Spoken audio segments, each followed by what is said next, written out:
Welcome everybody to the Monday Night Tours. We are your guides through this magical journey through the Monday Night Wars. I am Josh Kaiser, and I am joined today by Kyle Hoagland. How is it going? Going well. I'm glad we were able to record.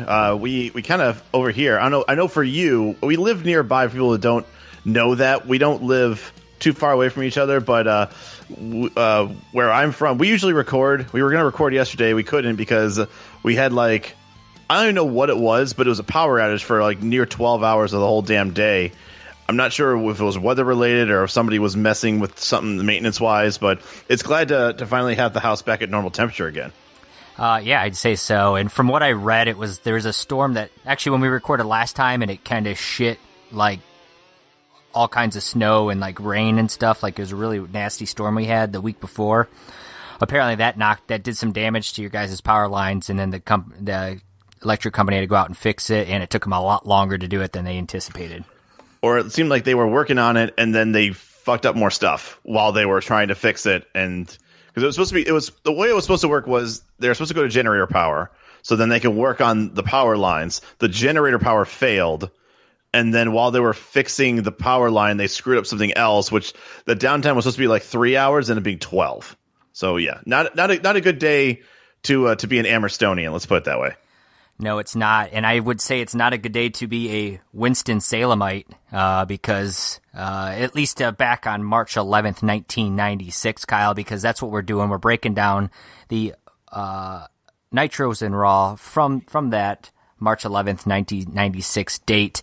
And Nitro, live from Winston-Salem, and they said, "Welcome to the War Zone," which, of course, got a chuckle from me because, of course, that's what Raw is going to be known as here in the upcoming year or so, I'd say. I think it's less than a year from now, from then. Yes, it could be. Yeah. Kyle, they make an announcement. The commentary team, they say we got a new television champion. So you're going to see him in action, which is always nice to see the television champion showcased on their television show. And it'll be kind of a surprise. My initial thought was, maybe Chris Benoit won that television championship match he had advertised on Saturday night about 2 weeks ago.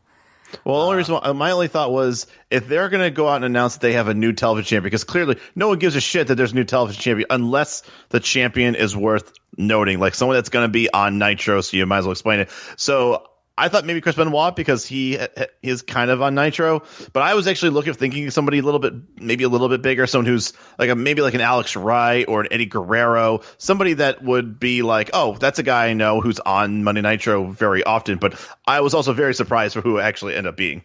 And we won't want to spoil that. Of course, you guys watched it, you probably know, but we'll get to that when the match comes.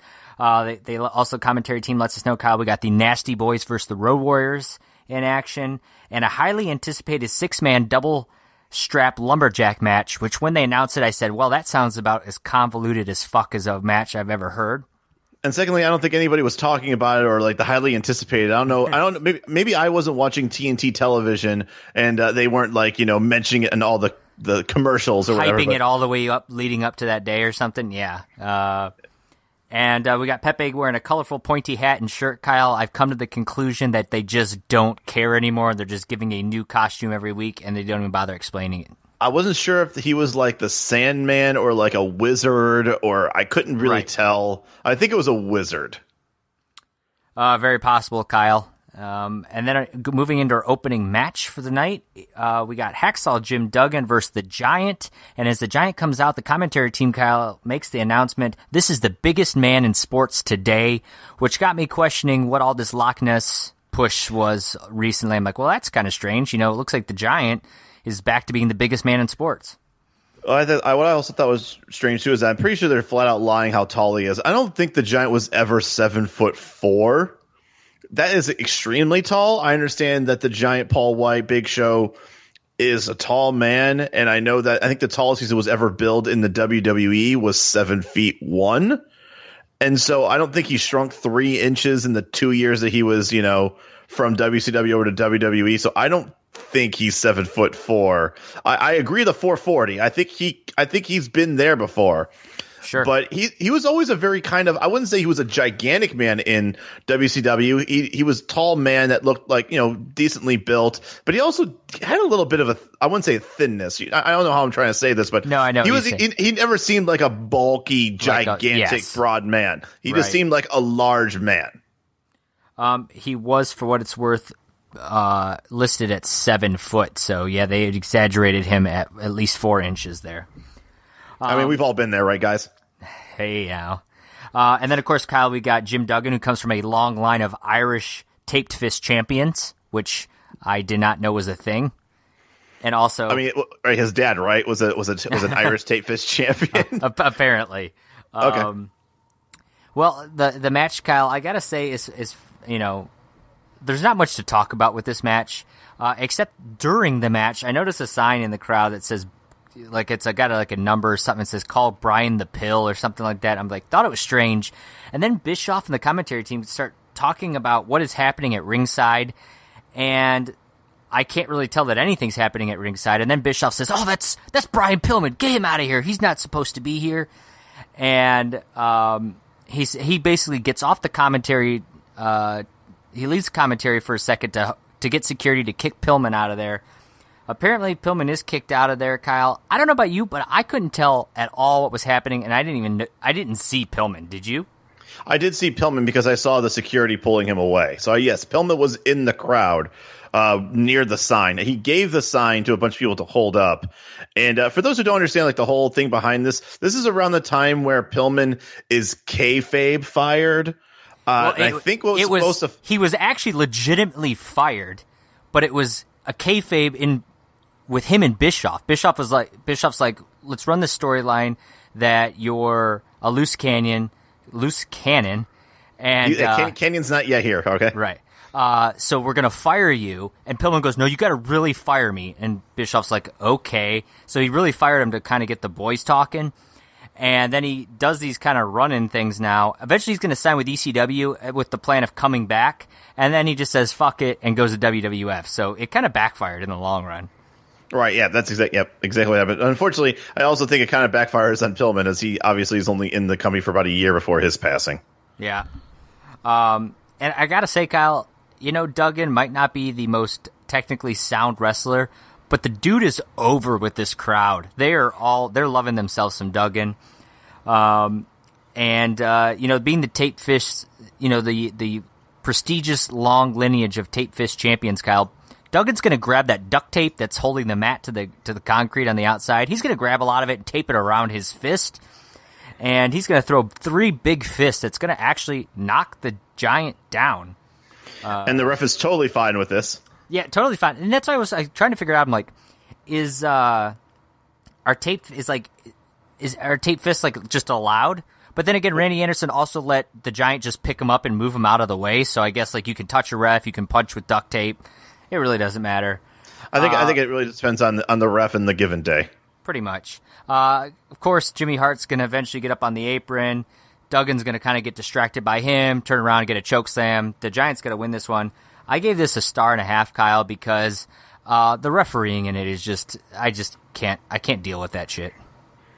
I usually would say the same thing, except this was a kind of an inconsequential match. I think this was supposed to reintroduce the Giant back as being like the big man on campus, even though Duggan gave him kind of a run for his money. I went back and I watched the Giant versus Savage when Savage was the world champ, and Savage had worse of a time with Giant than Duggan did.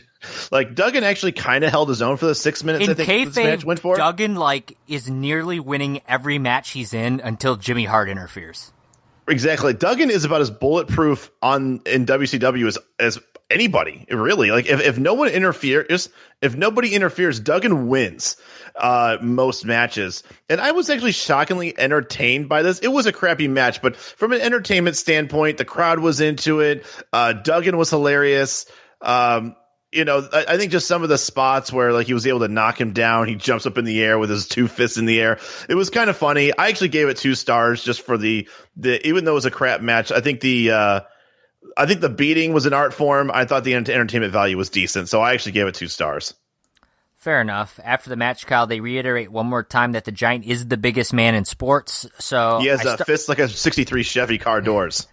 I started wondering if maybe this is when Loch Ness returns to Europe at this point, because he does his run in WCW is short lived, and he does end up having cancer, so he ends up going back to Europe. So I thought, oh, maybe he's gone at this point, and now they're just going to push the Giant back to being the big man. We'll find out later that's not true, but for now, that was kind of my thought process. After this, Kyle, we're going to get the Nasty Boys versus the Road Warriors. But instead of the Nasty Boys coming out, all of a sudden you hear a lot of motorcycle revving, so out comes DOA. The Steiner brothers, which was a bit of a shock. I don't know if you were expecting the Steiner brothers at this point. I was not, and I was pleasantly surprised. I was actually kind of curious where they were, because I know that they were out of WWF for a while. I know they had a brief, before Big Papa Pump kind of took over in like 98 and the NWO. I knew that the Steiner brothers were in the company. I was just curious of like whether or not they were so inconsequential that they were hardly on TV. But yeah, I was surprised, but at the same time I wasn't, because I almost thought that they were already in the company. They just weren't being utilized. Well, they were in Japan in that stint in between WWF and returning to WCW. They did go to Japan for a while. So this is actually their return to the WCW. And this match was pretty hot, Kyle. The crowd was into it. They're digging both the Steiners and the Road Warriors. And I thought Scott Steiner looked great. He did a lot of his, some big, strong moves. And Rick was hitting some top rope suplexes, the Legion of Doom. The Road Warriors were looking good. Hey, WCW doesn't even know what to call them. Speaking of call, Kyle, it might have been my quote of the year so far is when Mongo says he started backpedaling faster than a cat covering up on a marble, baby. God, I love. There are some times where I'm like, "Fuck you, Mongo," but some of these are like, I don't even know what that means. But you know what? He felt like he pushed it, he went for it, and I'm giving that 3 stars. So not bad, Mongo. Yeah. Eventually, Scott's going to come in and kind of do his Steiner recliner, but Hawk's going to break it up. But then Rick's going to get tagged in, and then he's going to kind of do sort of a variation of the recliner. And eventually Hawk's going to get back in the ring, Kyle. He's going to get the hot tag, clean house. They do a doomsday device on Rick, but Scott's breaking it up, so you can see a lot of near falls, a lot of big-time signature moves from both sides. Scott's going to actually hit a top rope clothesline on Hawk. Meanwhile, Animal hits a top rope clothesline on Scott. And Nick Patrick is totally lost at this point. He has no control over this match, as though that I have no idea who the legal man is at this point. Yeah, I have no idea either. Eventually, there's a Frankensteiner. Hawk's going to break up that. There's a top rope bulldog from Rick. And then out of nowhere, Animal takes a great match and ruins it all by grabbing a spiked wrist pad, shoulder pad, and I think it was the gauntlet. I think it was his wrist. Yeah, he's going to hit. Yeah. He's going to hit one of them. I think it was Rick. Yeah, he hits Rick. And Hawk, who just took a top rope bulldog, immediately gets up and jumps over for the pin. They get the 3 count. This was 2 1/4 stars for me, Kyle. This was a 3-star match, I thought, but the ending between the chaos and then the shit finish, followed by Hawk all of a sudden instantly getting up from a top rope bulldog to make a pin. I just didn't like the way it ended, and that kind of left me a little sour taste in my mouth. As well as all of a sudden I thought Road Warriors were like the faces and, had been, looked like they were baby faces the last couple of weeks. All of a sudden now they're using heel tactics to win. I wasn't crazy about the booking decision at the end. Well, what do you think? If you've been paying attention the last maybe week or two, they've not really been fighting like faces. And once again, this is LOD. They're not always the cleanest in the ring, just regardless. So they're not always the nicest people in the ring, even when they're full blown faces. But they won a match against Harlem Heat when I think Hawk just kicked him in the back of the head while he was trying to get a pin, and they kind of stole that match last week. This week, I'll say this right now, and I know you and I are going to disagree on this. And looking at your notes, we're going to disagree on a bit on this show. This was a Steiner screwdriver away from a 3.5-star match for me. And the reason why I say that, I gave it 3 1/4. And the reason why I say this is because these guys were dropping bombs on each other. There was no such thing. There was no hammer locks and wrist locks. These guys were basically taking every single big move they could do. Stiff wrestlers and stuff too. They were dropping everything they could on these guys. And I actually kind of liked the way it ended, only because they had already done everything to each other. And I think that this might be. I know that the Road Warriors don't last that much longer in WCW. I mean, comparative to the Steiners, they stay much longer. But they pretty much did all their signatures and finishers on each other, and nobody was able to get the upper hand. So what happened? Animal decided to resort to cheating and did that to knock him out. And I like that too, because it doesn't bury the Steiners. And I know that also that the Road Warriors have a match. But it's also kind of a shitty way to bring the Steiners back and have them lose in their first match. And the Road Warriors are kind of already feuding with Sting and Lex. Like, I didn't understand why they were going to build some heat between these two right now. Well, I think that the heat also was. I mean, how else are the Steiners going to get in? The Steiners need to find a way to make themselves relevant. So, what better way than to get up on the Road Warriors, who these guys all wrestled during the same era. So, I mean, they know who each other are. So they are two of probably one of the most prestigious tag teams in probably the last 10 years. Are the Road Warriors and the Steiners. So I understood that. I really had once again, I love this match, because also we've been kind of shitting on Road Warrior matches the last couple they've been, and it hasn't really been anything exciting other than the crowd being into it. Yeah, you've been probably their toughest critic for sure on them. But this match was good. The crowd was, as always with any Road Warrior match, they're into it. They were just every big move, what I call every strong grapple video game move that you could do, they did in this match. And so I actually kind of understand that they did an underhand tactic just to squeak out with the win, because it seemed like nobody was going to go down for the count. So it almost seemed like an underhand tactic had to be the way it was. I understand that you disagree with that. I think the storytelling of this is good as long as they continue with this. And also as long as I feel like the Road Warriors are going to slowly become what I think they're going to end up being, which is be a little bit of a heel turn as they go. I seriously love this match. It's actually one of my favorite matches of the year, 3 1/4. Strong praise there. And like I said, the match up till the end, I was quite enjoying it. But after the match, Kyle, Mean Gene's going to get in the ring to talk with the Steiner brothers. Scott's going to get on the mic, and unfortunately, he's not going to drop any big Papa Pump or, we're looking hollered for all his freaks and all that kind of stuff. Instead, he's going to say they've been hunting the Road Warriors for 4 years, and they left the United States to hope to find them, which seemed like a not good way of hunting somebody. But it's Scott Steiner, so their logic kind of leaves it. And he says now they're in the WCW and they're coming for them. He said the Road Warriors are a disgrace for the way they won. And then Gene kind of brings up, what happened to the Nasty Boys? And Scott just, ever the politician, sort of sidesteps the situation. So kind of hints that maybe the Steiner brothers took out the Nasty Boys so they could get a piece of the Road Warriors. But they kind of ignore it. And then Rick's going to get on the mic, Kyle, and he's going to say, they brought something into the ring and hit him with it. What's up with that? And he said, this ain't the end, Mean Gene. So strong words from the Steiner brothers, Kyle. And I got to say, I'm kind of excited to see what happens with the Steiners going forward, because I always thought they were a great tag team. And also, once again, it was a good match. I understand they didn't win, or maybe the better way to introduce them is to put them in a match where they win and look good. But I don't think this match didn't do them any bad favors. I think this match still is going to help them more than hurt them. Yeah. After this, Kyle, we get a little uncensored promo where Bischoff basically just kind of promoting this uncensored, anything can happen, says last year Flair was in a dress. This year he's one of the 4 men in a cage. And apparently Hogan is going to be fighting through 4 cages, Kyle, and they're calling it a doomsday cage. This already has overbooked craziness to it, a la like that 3-tiered cage match is all I can picture. From Ready to Rumble? Yeah. So I'm like, the problem I have is, why can't they just do a promo vid, kind of like what like WWE does, and kind of explain the structure. Let us know what it is. We literally found out what the main event is going to be, but we don't know if it's for a title or what the point of this match even is. It's like, hey, here's Hogan taking on 4 people. Yeah, and it's that's all they say.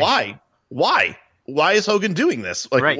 Was there like a challenge dropped by Flair? Like, hey, if you can get through all these guys and you take me on for the title, there's nothing. There's no freaking real promo for this. It's just, oh, and by the way, it uncensored. We got Hogan going through a bunch of cages. And we're like, okay, I guess that's a thing. Yeah, I agree. Raw definitely does so much better promoting their pay-per-views and explaining stipulations and things like that. Nitro WCW just kind of says, it's a doomsday cage. Hogan versus 4 men, 4 cages. See it. Last year, Flair was in a dress. So I like how they've mentioned that every week as far as uncensored, like it's such a big deal. Do you think it's maybe because they're talking about, they're doing this Iron Man match, and like I think there's a 6-man tag that they know, I think it's slated for WrestleMania, and they feel like, we gotta go bigger and better, so then they throw in this completely just insane stipulation match, like just way over the top, like Sylvester Stallone over the top type of really match. Is. I gotta say, Kyle, on the other end, I'm excited to see what a clusterfuck shit show that match is going to be. I'm more interested in the lady versus, I think it was Colonel Parker versus Medusa. That's a match on this card. Like, why?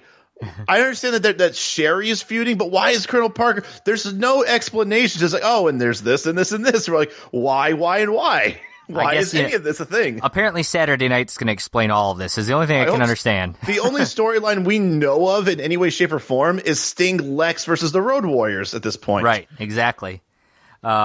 Speaking of Lex, Kyle, we get our next match. It's Alex Wright versus Lex Luger. Of course, Lex Luger is your television champion. What in God's name? But all right. I see Alex Wright come out, which, by the way, the way he gets into the ring with like the flip up moonsault, I was like, that's pretty cool. And then all of a sudden Luger walks out with the television championship, and I'm like, what? I had no idea Lex was in a television title match. He has this thing with Sting with the tag titles, and all of a sudden they're like, you know what? We're just going to give him the television championship too. The only thing I could think, Kyle, is I got to call this WCW hotline, because they have all the answers, and they do a promo right here where Heenan and Mean Gene are like wearing dresses, hiding under tables, swimming in pools, basically eavesdropping on all the wrestlers, and it's basically their way of saying they can get to the dirt on wrestlers, which I quite enjoyed that little commercial they ran for it. I also find it very interesting that they decided that even though Mark Marrow is basically on his way out of the promotion, who was the former television champion, he's actually in this promo talking to Sting. And I just found that was very interesting that they decided to bust this out now. And also, Bischoff definitely dumped all over Mark Marrow. So it's funny. The match. I didn't realize. I ended up looking it up recently. Marrow's done. He didn't want to do this whole. You know how he had the whole Johnny B. Bad with the Diamond Doll storyline. He wanted nothing to do with Kimberly and quit WCW over the Kimberly storyline. Oh, I didn't know it was about Kimberly, but yeah, that's what it was. I mean, once again, when you're getting pigeonholed with being with somebody that look, Kimberly is eye candy. She's definitely a gorgeous woman. She is not a valet. She is not cut out. But we've seen her stumble around. Maybe that's why she's stumbling around. She's trying to find Mark Marrow. She has no idea where it's going on. But no, I guess I can understand that. But they basically said, like, yeah, Mark Marrow didn't want to play ball. He had a chance. It was supposed to be Mark Marrow versus Lex tonight. That's what the Bischoff said, but he decided that he felt like he didn't want to, and he wasn't ready to play with the big boys. So no, this is Mark Marrow being buried. So Johnny B. Bad, it's definitely gone. He is gone. And Heenan's going to bring up the Giant and says the Giant and Loch Ness are going to be two of the Lumberjacks tonight in this main event, which eliminates my theory that the Loch Ness is no longer around. So I'm like, well, that's weird. So I guess they're still pushing Giant as the biggest guy, but Loch Ness is there.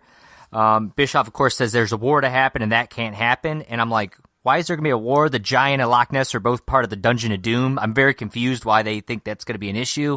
It's just going to be more people working against Hogan. So it was just kind of a strange segment or comment at the time. But we'll talk about that as we get further into this. Kyle, this match is not much to talk about. Eventually, Jimmy Hart, of course, is going to interfere for Lex's sake. He's going to push Alex Wright off the top. Luger's going to catch Alex Wright. He's going to kind of like toss him onto the top rope, to kind of choke his neck. And then he's going to pin him for a 3 count. 1.5 stars. Worst fucking end. I've never seen somebody lose a match by being just tossed onto the top rope like that. Just awful. Awful all around. Wait, the way I was, Lex didn't just beat him with the torture rack? Did I miss that? I think he just did a 3 count after that. Maybe you're right. I thought he put him up the torture rack, but regardless, the match itself, I gave this a star and a star and a half. I really wish that people would actually I wish the company would listen to the fans. At this point, Alex Wright is actually kind of over, and I feel like I felt bad that he had to be in this match, even though he in a classic Lex Luger match, Lex is getting his butt kicked for a lot of the match. And it's not until Jimmy Hart comes in and does one thing, and all of a sudden Luger wins. So for that, yes, I did not like it. I did kind of like after the match where Luger is chastising, and I'm pretty sure he's fake chastising Jimmy Hart. Yeah, I couldn't figure out that. Yeah, I mean, after the match, he does seem sort of upset with them, but he's also, I don't know. I couldn't tell whether it was, like you said, whether it's fake chastising or he's really irritated that Hart keeps interfering in his matches. I wasn't sure what to feel there. And did you also hear during when they were discussing this match that Luger is no longer going to be in the Chicago Street Fight? Yes. I thought I heard that. Apparently, he's wussing out from the Chicago Street Fight that he threw down. And now he's in the 4-man Hogan's cage thing, which doesn't make any sense. I'm so lost. So it's like, I don't understand, like, Luger has nothing to do with Hogan anymore. There's no We correlation. literally just said that the Sting-Lex storyline is the best thing WCW has going for it. So what do? They split those two up, put him in 2 different matches, and now he's wrestling Hogan as one of the 4 men in the cage. Well, I'll give him credit. The story is still there where Luger throws down the wants to have the Chicago Street Fight match, and even though he doesn't know what one is, and then his power of attorney, Jimmy Hart, pulls him out of the match for I'm not sure why, and then in order to keep him out of it, puts him in this other match so that he doesn't have to wrestle in this other match, even though we've seen people wrestle in 2 matches before. I think it was Starrcade? Or what was the one where people at Starrcade did? Yeah, exactly. I think everybody wrestled twice, basically. So yeah, it's still really, really confusing. But I wish that Luger just didn't wrestle at all at the pay-per-view, or maybe he would have been there to cheer on Sting, but couldn't be in it because power of attorney, he wasn't allowed to wrestle in it, and now he's the television champion. So now he's got to. I would actually understand the story more if now he's the television champion. He's got certain obligations for that, even though I'm pretty sure this is a tag title match. So I'm like, you're obligated to be there to defend your own damn title, regardless if you have 2 or not. Yeah, no, I that would make more sense than what they're doing right now, but we'll see. We got a couple weeks till Uncensored, so plans can always change. Then, Kyle, we're going to move into our main event. It's Ric Flair, Arn Anderson, the Taskmaster, of course, accompanied by Woman and Miss Elizabeth, versus Savage, Hogan, and the Booty Man. And I got to say, the Booty Man didn't get that red and yellow Mega Powers memo, Kyle. He's coming out in his, white and pink or whatever it is. He was Blue Tista before Blue Tista. And the Giant and Loch Ness are coming out. They're wearing flannels. Apparently, all the Lumberjacks are wearing flannels, which kind of made me laugh. I kind of liked it, actually. I wish that this was always a lumberjack stipulation where everyone comes out in red and black flannel. Initially, the Giant of Loch Ness are going to attack Hogan, and then they're going to turn and attack each other, and that's it. They're going to brawl and not be involved in this match whatsoever. So apparently Bischoff was right that there is a war, and apparently Loch Ness and Giant are, I don't know, not in the Dungeon of Doom. They're feuding. I don't know. They decided to throw them together. So now maybe this is the way of putting the Giant back up to be the biggest man in sports by having him feud with Loch Ness to kind of make him the big man. As for this match, Kyle, there's not a whole lot to discuss from a technical standpoint. It's not a strap match. It was supposed to be a lumberjack strap match, which means I thought they were supposed to be strapped to each other. Nobody's strapped. Match is. Nobody's strapped together. Nobody tries touching posts. The Lumberjacks on the outside all have straps. They're whipping each other on the outside. They're whipping the opponents. They're whipping people that are inside the ring while they're standing on the outside, which is not what lumberjacks are supposed to do. I fucking hated this. This is the worst match we have seen since starting this entire podcast. I gave this a quarter star, and I really wanted to give it like negative stars. It was so bad. It was convoluted as fuck. Hogan may have landed a 10-punch, Kyle, but it was in the background, and I'm not sure if he actually did or not. We kind of didn't see how it ended. He did the other egregious thing. He did a 12-count punch. Oh, did he? He punched past the 10-count. At some point, Heenan actually brings up that nobody's touching the corner post, which makes me just believe that Heenan is the only one who even understands anything about wrestling. Sometimes. Eventually, Hogan's going to hit a big boot and a leg drop and pin Flair for a 3 count. I hated everything about this match, Kyle. Let's see. Loch Ness and Giant are feuding now. That doesn't seem to make any sense, but okay. The Lumberjacks just started whipping each other with straps because why the hell not? It was basically like the faces and the heels of the Lumberjacks were just kind of going at each other. Right. Nobody's tied together. Nobody's trying to touch corner posts. The match doesn't really progress anything. Oh, by the way, Kimberly was out there again, but they really don't do anything with her. They allude that she might be trying to get after the booty man. She's got some flowers in her hand, but they don't. Of course, nothing else transpires there. The whole thing I thought, Kyle, was just fucking awful. Total garbage horse shit. What a fucking awful main event. I was angry after watching this.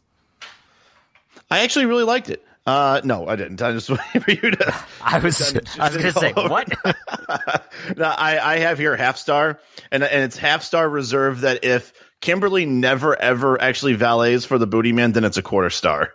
That's the only other thing that what a story was trying to be generated, and if it actually never comes to fruition, so I'm reserving my half star. It could potentially be a quarter star if they just seriously just drop it, which is totally WCW move to do. It is just like, no one remembers this, right? This is now the second straight main event, maybe even third straight main event that Kimberly's been wandering around. So if this literally creates nothing, it's a quarter star match. I think it's a quarter star match anyways. And the reason I think I gave him a quarter star was because the Lumberjacks wearing flannel made me laugh. I think that's the reason why I think that's also part of the half star. I think the half star was that ridiculousness. And then, like I said, we'll see what happens with Kimberly. I don't recall her ever managing the booty man, but we'll see. After the match, Kyle, Flair's going to kind of backpedal faster than a cat on marble concrete or something like that on his way to the back entrance, as to the bedroom, as Mongo first calls it, and he says Hogan's going to whip them until their clothes come off, which just made things get really weird for a minute. And then they're going to cut back to Mean Gene in the ring, and Flair's back in the ring now. So he went from running and leaving the arena to being back in the ring now with Arn Taskmaster. Nobody wants to talk to Gene at first because he says, "What am I, chopped liver?" Finally, Sullivan's going to get over there and said, "Hogan, you've had your day in court. Now you're going to have to go through 4 cages. Arn Anderson, himself, Lex, and Flair." So now we know, Kyle, who the 4 men are in this Doomsday cage. Arn basically says this isn't going to be over till death do us part. And I think Flair gets on there and says, you can beat up the Taskmaster, you can beat up Arn Anderson, you can whoop the Nature Boy, but you don't touch woman, which I didn't know he was touching woman. I just thought that was strange. And then Flair kind of grabs Liz, and I don't know if you noticed, Kyle, she looked incredibly uncomfortable when he pulled her close. I don't think she was. Once again, Flair works on a completely different spectrum as other people. So, what he thinks is a good idea, I don't think he lets anyone else know. So that was also kind of a. Yeah, I definitely saw that, and I think Woman got on there and said something, said some shit about Macho and saying, "Hey, we've got your woman." It was it was kind of all over the place. And the only person that pretty much didn't talk was Liz. Yeah, and then Flair's going to say, "I got the whole world in my hands." He starts running the ropes. that's going to be your segment, Kyle. We're going to go to the commentary booth. Bischoff's going to say everybody better be they better be careful because Hogan's coming for them. Flair's going to come to the commentary booth, which you and I both love, but Bischoff basically turns heel and says we don't want to hear it, which is absolute bullshit. That's the only thing I wanted to hear. This is the only thing that we thought could potentially save the last 10 minutes of the show. Instead, he turns heel on it, says no, we don't want to hear it. This was a garbage Nitro. Outside of the Steiner debut, Kyle, which again I enjoyed the match, but wasn't crazy about the ending, but it was okay. The rest of it I was awful. I thought the rest of the matches were bad. The main event was fucking awful. I don't know where anything's going right now. It's all chaos. This was one of my least favorite, if not my least favorite, of all Nitros. And this is where you and I are going to disagree because I actually, until this lumberjack strap match, I actually thought this was a good Nitro overall. I thought that I thought the Road Warriors Steiner Brothers match was a complete breath of fresh air in the tag team division. Like I said, they pretty much went out like they fought like it was a pay-per-view for the title, and it was for nothing really. You may not like the ending. I thought it was actually an appropriate ending. The Duggan Giant match, we knew where it was going to go, but at least it wasn't like a complete squash. I at least enjoyed it with the little cartooniness that Duggan gives you. Once again, Jimmy Hart having his way with 2 of the 4 matches that he was involved in. So kudos for Jimmy Hart for doing double time work today. And then as far as the Lex Luger Alex Wright match, I just feel bad that Alex Wright, who I think overall is over, and no one's really giving him the time of day because there's too many mega players in WCW to really give him any time of TV spot. Honestly, if they would have ended this match with Lex Luger versus Alex Wright and then just did a promo shit with the other 6, I actually would have put this up as actually a half decent Nitro. But I do agree that doesn't matter how decent the undercard was, the hot garbage that is Hogan and the rest of his boys just really put a bad end to the show. I just really hope that they end. I hope this whole 6 person thing that they're doing is ending soon. We can only hope, Kyle. That said, let's move over to Raw. It's going to open up with a promo to remind you that Undertaker and Yokozuna are going to be wrestling Owen and Bulldog tonight. Of course, Roddy Piper is going to come out and let you know who's facing the Ultimate Warrior. Piper's also going to confront Goldust while he's here. And Shawn and Brett are going to both return to where it started as they're training for their Iron Man match, Kyle. And they're live this week from San Antonio, which, of course, is the home of Shawn Michaels. And our opening match, Kyle, it's Savio Vega versus the Ringmaster. Of course, the Ringmaster is already in the ring, and they're saying he's Stone Cold for sure. And then in the match, they continue to call him Stone Cold, and then they finally call him Stone Cold Steve Austin, Kyle. His graphics said Stone Cold Steve Austin also. Did it say that? Yes, it did. And they continue to call him Steve Austin. Ringmaster's done. So this is the beginning of the Stone Cold era, so to speak. And at one point, it's also must be the beginning for the Mark Henry era, Kyle, because Vince is going to bring him up and say he's the strongest man in the world and he's on his way to the Olympics. This match, I graded it a 1.75 because it's going to end on a double countout. It was all right. I thought with the trying to push Austin here with this new persona and the fact he's the Ringmaster that maybe they would have a legit ending, but maybe they're going to keep pushing this feud a little bit longer. I can't call it a feud right now, but maybe they're just going to push this fight a little bit longer. So 1.75 for me. I gave it 2 stars, almost 2.25, and the reason why was because first of all, the fact that they almost took away, like Austin as the Ringmaster, he could have easily been, like a guy who's full of himself. Hey, I'm the prodigy. I'm the breadwinner. Like that is almost like baked in. Like you could run with that and kind of create charisma out of that. When you become Stone Cold Steve Austin, you got to create all of that on your own, which is another testament of just how great Steve Austin really is, because you take away the easy way of creating charisma and fire in your character, and he did it without needing any of that. I actually really liked this match in the sense that Austin really showed like that he could be charismatic without speaking a damn word. And I enjoyed this. I enjoyed Savio Vega for who he is, the Caribbean legend that is Savio Vega. But it's already a huge improvement over what they've been doing with the Ringmaster. And it's just funny because they didn't do anything. This is just a name change, basically, and his trunks are black. And already he looks like a more menacing, more threatening, more capable person in the ring than when he was in the green trunks Ringmaster. Right, and he's shaved his head here, right? He didn't have a full shaved head before.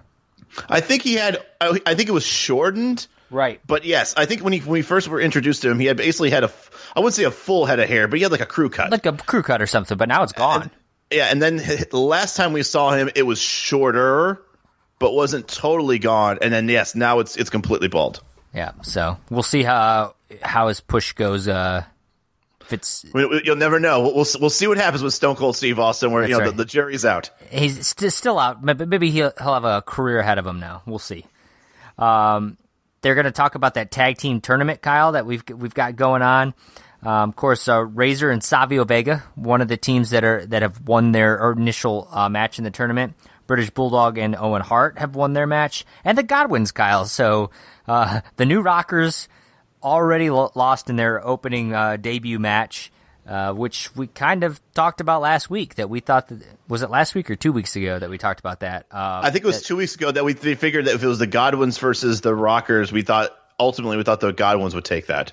And they did, Kyle. And we got one more match in the preliminaries of this tournament. And it's going to be this, I think, Saturday or whatever. And it's the Bushwhackers versus the Body Donnas for the final spot in the tournament. So the Bushwhackers are back, Kyle. I gotta assume they're going to win that match. It's the two most prolific jobber tag teams of all time. To me, the Body Donnas. Yeah, I don't know who's going to win this match. I'm just assuming that both of them just implode in the ring.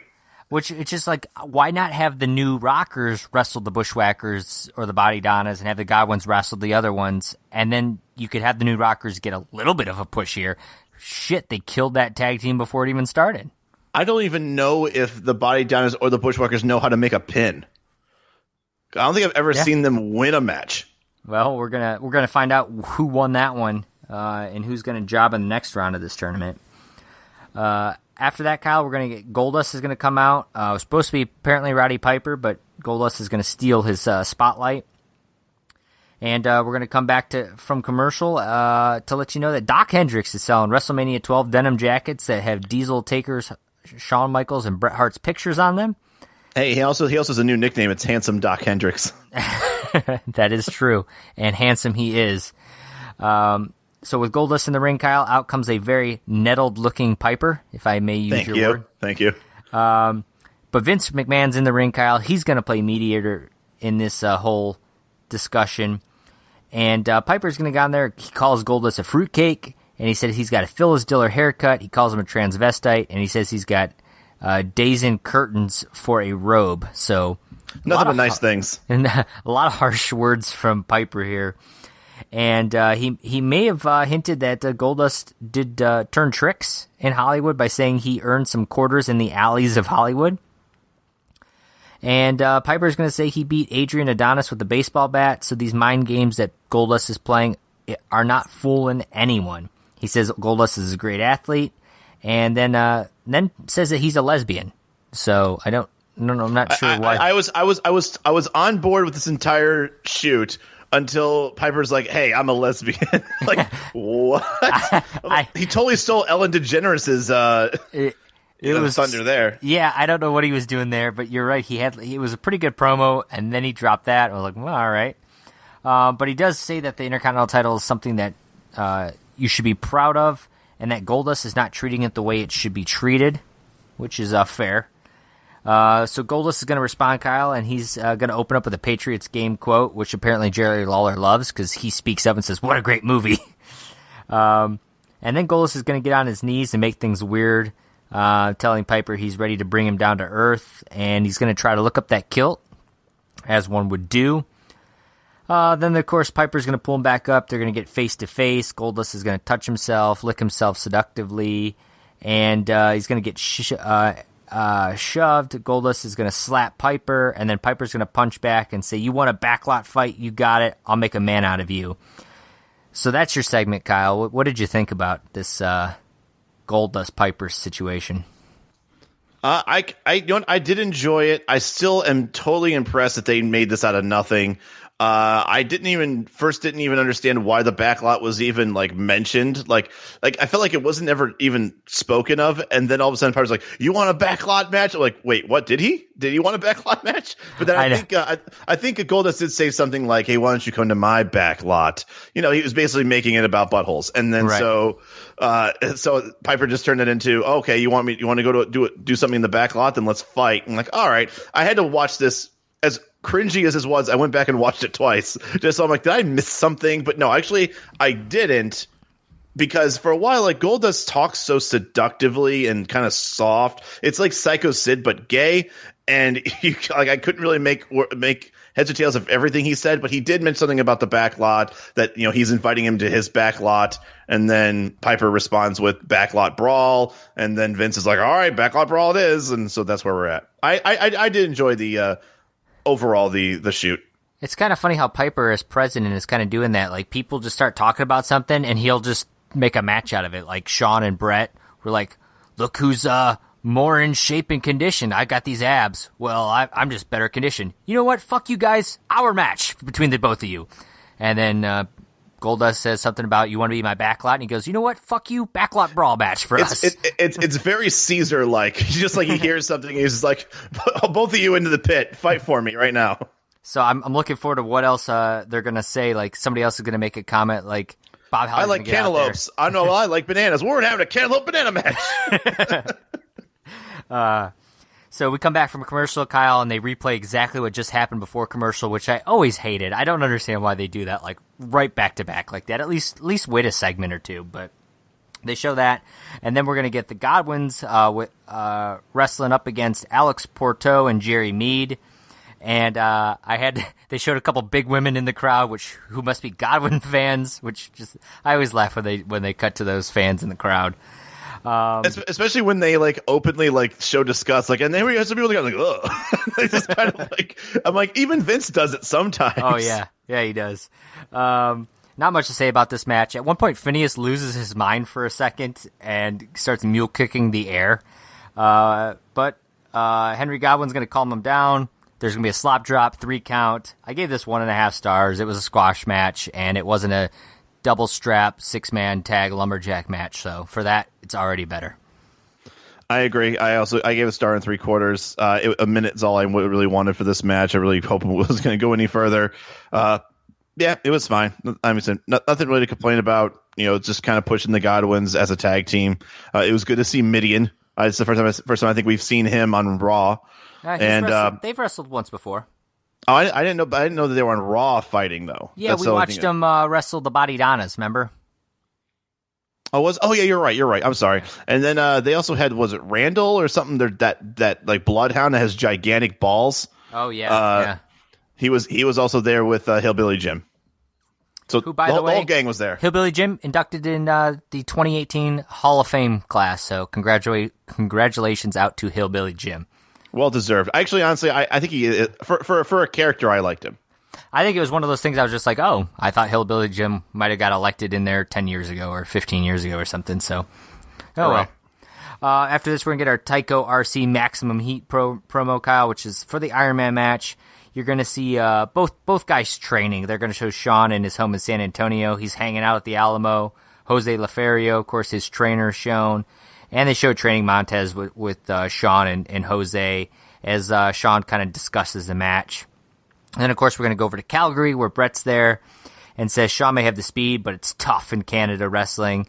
And they show him working out and watching footage of Diana Smith, which I just laughed. I saw that too. Like, what was the one thing that they showed for like a half second? Like, they could have picked anything, but it's like the first second and a half was like Diana Smith with her look. I'm like, well, that's one way to train for an Iron Man match is just stare at Diana Smith's face. Stare at your brother-in-law's wife. I mean, I guess that's a thing you do. Did you also notice that Bret Hart also made kind of a dig on Mexican wrestlers? And he's like, I don't think I've ever met a tough Mexican wrestler. I was like, wow, dude, like that's a bit rough. He finds out years and years later that he was going to take on El Dandy, and who's a probably touted as the toughest Mexican wrestler that had ever lived. So he's gonna eat his words one day. Speaking of El Dandy, just off topic, I heard a story that El Dandy peed on Lita. I really hope that's true. Like in a way, like they hooked up and it was part of their sexual acts with each other. Dude, if that's true, El Dandy just climbed up like 1,000 wrestlers up the ladder of favorite wrestlers. So something to look into out there, fans and stuff, to see if maybe El Dandy and Lita. I'll see if I can get a hold of Mean Gene. See if maybe this is true. Get the scoop. Yeah. Of course that's pretty much it for that promo, Kyle. Afterwards, we're gonna get a reminder for the main event tonight, and then they're gonna let you know that Scheme Gene's coming up. So it's good to see Scheme Gene, and then we're gonna get a Karate Fighter Slam of the Week, which is when Yokozuna does a bonsai drop on a couple of jobbers who are sitting on top of each other. And then we're going to get Triple H, who's joined by Michelle Snickler, which might be the worst name I've ever heard. Yes, they should change that. And wrestling Ben Greer. And my only guess, Kyle, is they keep bringing these hot women out with Hunter to give him more heat. Like, oh, he's got this hot babe with him, and he's just this stuck-up douchebag, so it just makes him angrier. And then this is the point, Kyle, where Vince is going to make the announcement that Triple H's opponent at WrestleMania is the Ultimate Warrior, which wasn't Roddy Piper supposed to? So instead, Vince spoils it or takes it. So there it is. It's Triple H and Ultimate Warrior, which you had called. You were pretty sure you remembered when we talked about this, I don't know, 4 or 5 weeks ago when the Warrior promos first started happening. And this match, Kyle, is basically just a way to discuss what the Warrior's been up to and what kind of shape he's in right now. Of course, Triple H is going to get his pedigree win for the 3 count. I gave it a star and 3/4. I will say Ben Greer took a fantastic pedigree, I thought. So for that, it's a good squash match.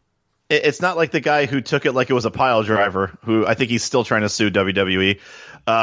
But yeah, this was once again standard squash match. I think it was like a minute and a half. Triple H just completely dominated, which I think needs to happen if now he knows he's taking on the Ultimate Warrior. If he's going to take on Ben Greer and have a slightly hard he's time, taking on the Ultimate Warrior.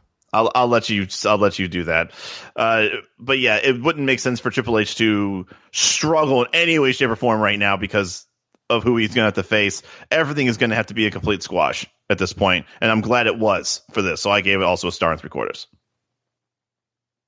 After the match, Kyle, we're going to get our Geriatric Control Center segment.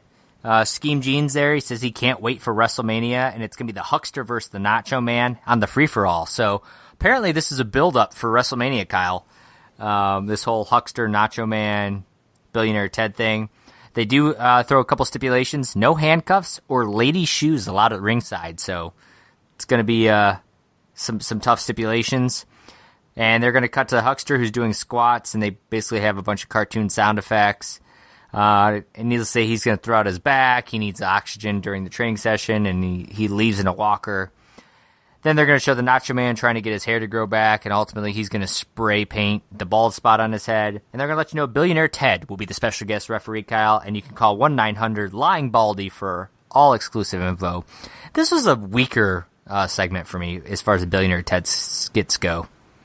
I mean, it was more slapstick. This was definitely more like of a sketch of just like a little montage of training. It was almost like here's a training montage of like Bret Hart and Shawn Michaels, and then here's one of the Huckster and Nacho Man. I thought it was actually pretty funny. Obviously, this wasn't like supposed to be like a dig. I think you and I have kind of liked it more when they make fun of what is happening on Nitro. Like they take kind of like the things that are totally silly, and then they shit on it when they do these. They couldn't do that this time around. It was, I would say it's obviously not as, deep dig as what I think we've seen in other ones. This was just them shitting on the fact that Nacho Man or Macho Man and Hogan are older guys. I enjoyed it for what it was, but I do agree that it's not as good as probably the last 2 weeks with the Billionaire Ted skits. It didn't seem as personal. Right. Let's put it that way. No, absolutely not. Maybe they backed off a little bit after the racist, sexist Ted Turner comments from last week. But then we're going to move to our main event. Owen Hart, British Bulldog, wrestling Yokozuna and The Undertaker, Kyle. And we come back from commercial, and we're going to get a promo for Bret Hart versus Tatanka next week. So that's a match. And they're gonna show Diesel in the back, and he says he's going to check out Undertaker this weekend because he's in a tag match with Michaels against Hart and Taker, which I think you might have called this a couple weeks ago with the baby faces and how they're going to do some tag team match or something like that. And I think you talked about with the Bret Hart, not Shawn Michaels, you're like, oh, maybe one will turn on the other in a match or do something in a tag team match to cause some friction.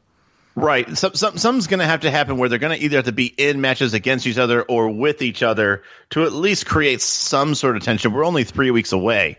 So they've got to do something to at least give them some sort of like edge against each other. Because if they just go in there, like shake hands and have a good time, like I don't see that being a good draw. And you already discussed how that match, as good as it was, as great as it was probably one of the worst drawing main events of WrestleMania history. Right. And a quick rest in peace shout out to George Burns, Kyle. Apparently he died over the weekend. I had to look it up. He died at the age of 100 on March 9th, which we only know because King makes a comment that Undertaker is going to be at his funeral tomorrow. So, well, yeah, he's the Undertaker. He has to work the event. Exactly. One thing I appreciated they did before this match started, Undertaker and Yokozuna started with the stare down. Which was something you made a comment, I think, when they announced this match last week, like, what the hell? Taker and Yoko have had this, like, sort of, like, ongoing feud.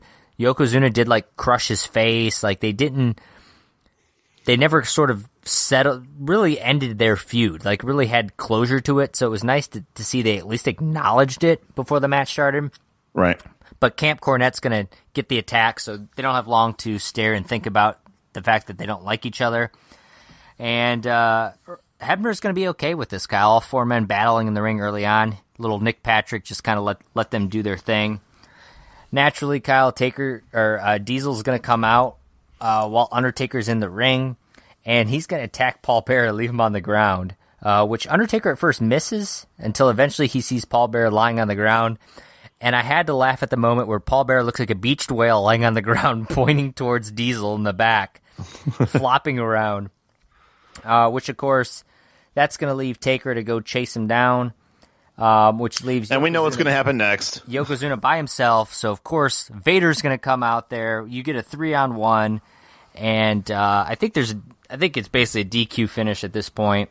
I gave this a 1.5 stars. The match didn't turn out to be much of anything, and it was pretty predictable with the Diesel Taker and of course, the Vader Yoko side. What do you think about the match? I gave it a 1.25 stars. I almost gave it just a star. This might as well. Undertaker was in there for 3.5 minutes. Then Diesel came out and took out Paul Bearer, and then now you have the same main event as you had last week with those with the three of them being in the ring again. And as soon as that happened, I'm like, okay, where's Vader? Oh, there's Vader. And then Vader goes in. And then once again, you get, and I know you didn't mention it, but I kind of package this into it because they're pushing that 6-man. Here comes Jake the Snake, and here comes Ahmed again. Well, let's put here comes Ahmed. And then about a minute and a half later, basically, I think like Jake the Snake is doing his best Huckster Nacho Man impression and comes down to the ring 5 minutes too late. But yeah, it was, I didn't like it just because this was completely rehashed. It's the same thing that we saw last week. And it just made it worse by the fact that as soon as I heard this match, and especially what has been happening, I'm like, okay, when I completely called this, I'm like, okay, when's Diesel going to come out? When's Taker going to leave? Because we even said last week that this looked like a squash match. Between, as much as I like Owen and I like Bulldog, I mean, they have no business taking on Taker and Yoko. And the only way that they have any kind of prayer in this is if Diesel comes out and distracts, Undertaker. Undertaker leaves. Now we're back to this, and here comes Vader. And so, I just didn't like it because it was so goddamn predictable. Yep, and like you said, of course, all 6 men there are in the ring, And Vince basically says, it's the Alamo all over again, which seems like a bit of hyperbole, but, I'll let it slide. Eventually, the referees, officials are going to have to come out and split them all up. Vader's going to slam a chair on the ring post and talk a lot of smack. And, Kyle, Jake the Snake versus British Bulldog next week. So we got that to look forward to. God, okay. And that's your Raw. What did you think? Dude, I mean, you and I are going to, I guess, disagree with a lot here, but I did not like this Raw. The matches I didn't care about. The Billionaire Tear skit was okay. But I think what it comes down to is when you look at the actual matches, Savio Vega versus Stone Cold was okay, but underwhelming. No one's going to give a shit about the Godwins. No one cared about Ben Greer taking on Triple H. And once again, the main event was just a rehashed, completely predictable rerun of last week. The storyline got carried a little bit on a couple things. Obviously, Roddy Piper was there. As of right now, that seems to be the hottest thing going on is Roddy Piper and Goldust, which once again is not very consequential. I honestly did not care for any of the matches, and the only thing that I can hang my head on is the Piper Goldust interview. Yeah, I mean, I enjoyed the Goldust Piper whole promo there. I didn't think the matches were very good, but I did kind of enjoy some of the build. They're telling a little bit of the story with Michaels and Hart. Love it or hate it, they're doing they're basically pushing all their storylines. This upcoming 6-man tag match, Taker and Diesel, the HBK Brett kind of thing they're doing. Yeah, right. And then, of course, they pivoted already from the Ringmaster, so at least they realized, they're heading in the right direction, and they're not just making a Doomsday 4-layer cage match with just random fucking people. So I thought it was okay. It wasn't great. That said, I thought it won and it wasn't close because I thought Nitro was awful, as I had already said. At least Raw, I think, have better long-term storytelling that they're doing right now. Overall, I thought it was a bad week of wrestling on both counts, but I thought it was just really, really bad on Nitro's part. So you're basically saying you're saying that Raw won it this week, right? And I 100% disagree. I think that if we're looking back on this from a storyline perspective, I agree that Nitro does not do a good job overall. But I can't keep on telling them, or I can't keep on penalizing that for them doing it every week. They've been doing that kind of badly for the past couple of weeks. I think since the end of Super Brawl, I think it's been kind of a shit show as far as what the hell they're doing with the storyline. I felt that the matches themselves were more interesting. I cared more about them. I know that Giant's going to beat Duggan, but the match was at least halfway enjoyable. The debut of the Steiner brothers was really interesting. I love the match and the story that it told. Lex Luger is your TV champion, I guess. Cool. At least you had a champion that was, fighting in the match. I think it was for the television title because that was supposed to be the rematch. Yeah. So Alex Wright, give him credit. He got a title shot.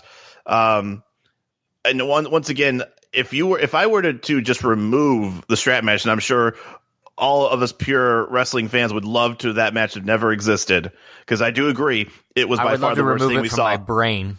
Exactly. You take that match away, and this actually wasn't a bad Nitro at all. And I think but you're saying let's remove this main event that had all the main players in it. And no, don't get me wrong. I'm just saying if they took it away, Nitro wins by a long shot.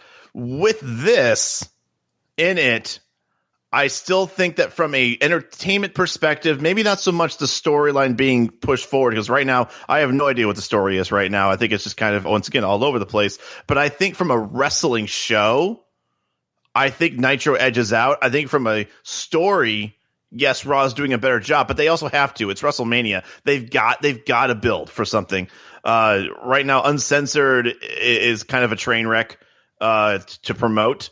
And I think they understand that. So that's why Nitro has just kind of just been, hey, here are some worthwhile matches from an entertainment perspective. It's amazing that Uncensored is hard to promote when everybody's talking about it. Right, it is one of the most talked about pay-per-views that's ever been mentioned, according to Bischoff. But I will stand by and say that I think from a quality of matches perspective, Nitro definitely won. From a storyline perspective, I agree, Raw won, but but WWF has to right now, because once again they're building towards WrestleMania, they're building towards Uncensored. And it is going to be, from what I can tell, Uncensored is going to be a jumbled up, chaotic, like steroid, like story on steroids. WCW Fest.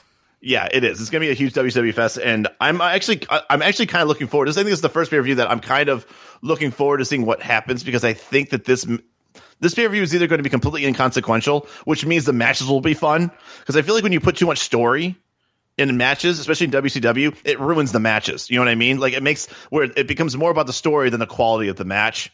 So I'm actually looking forward to maybe having a pay-per-view where everybody in it is just in it as a wrestler, and not in it as like, well, we got to push this narrative. So I'm actually kind of looking forward to Uncensored. That said, Kyle, the fans are going to agree with you. Nielsen ratings, Nitro's going to get a 3.2. which they were preempted last week, so they actually had a 3.2 the week before that, so kind of stayed the course, didn't miss a beat over the week. And Raw got a 2.9, which was down from a 3.6 they had last week, which, of course, they went uncontested. So Nitro is going to win it this week, Kyle, and that's going to be our show this week. If you haven't subscribed, go out there. We're on iTunes, we're on Google Play. You can find us, and don't forget to leave us a review there. Like us on Facebook, follow us on Twitter and Instagram. We're out there tweeting, all that kind of fun stuff. And you can always go to MondayNightTours.com for all of our past episodes, social media accounts, and everything else. Go out, watch the March 18th editions of Nitro and Raw, and we will be right back here next week discussing all of that, the continued build-up to Uncensored and WrestleMania.